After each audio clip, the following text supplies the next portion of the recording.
real drive and energy about his films. Him personally, as a director, he's quite chilled and very sort of relaxed.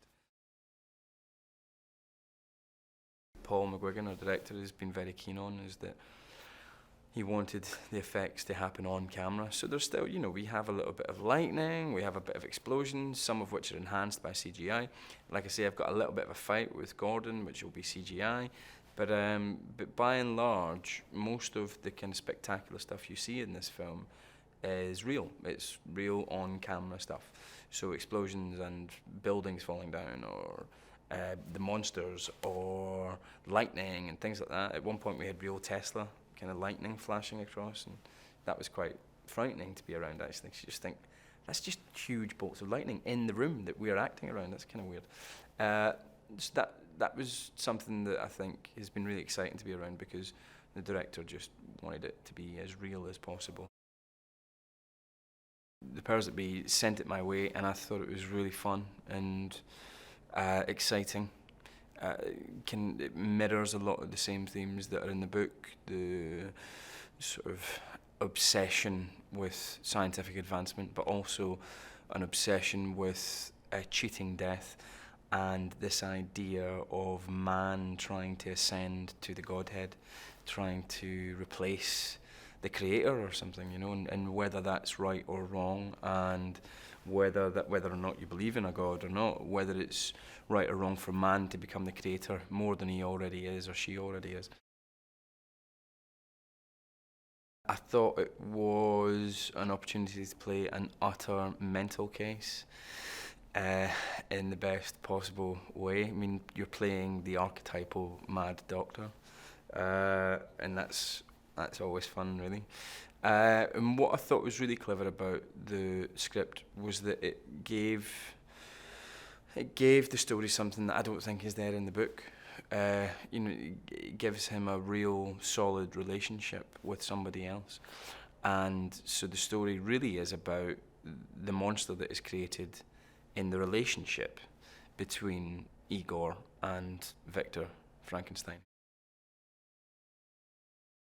I think he's got the best of intentions to begin with. He's looking to basically improve the human condition, this fragile state that we find ourselves in.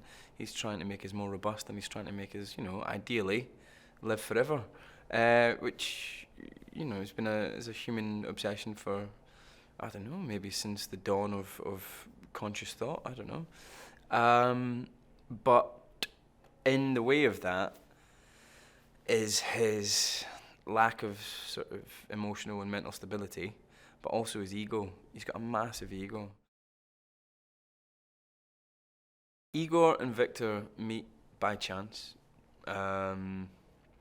Igor is very much a kind of an abused animal in a cage, really, who happens to have a genius level intellect.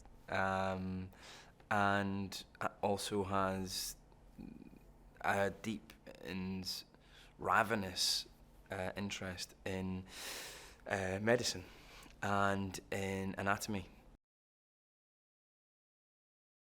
Viktor perceives everyone really as a hindrance, but Lorelei, a lady with feminine charms, who's trying to distract, or not trying to, but is distracting his only friend and his only colleague and his only ally in his endeavours.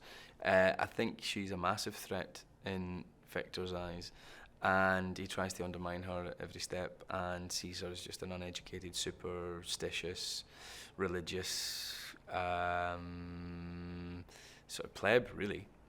And that's about as much as he thinks of old Lorelei, unfortunately, even though she has many, many plus points. He can't see them. He's so on it, he's so technically proficient as well, and he's so committed. You know, you don't get half measures from Dan. He gives so much as an actor that it's a joy to work with.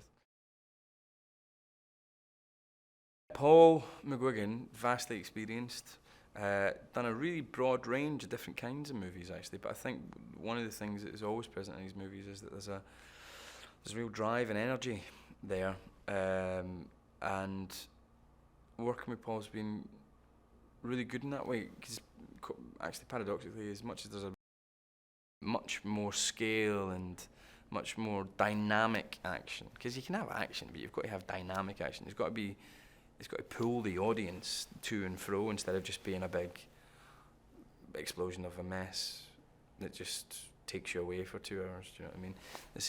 I feel like the action in this will really wrench you and make you scared or frightened or excited, or just even just go, oh, that was cool. So there's a lot of good fun that way to be had, at the same time as having the good old, deepest, darkest, maniacal sort of Frankenstein stories that you expect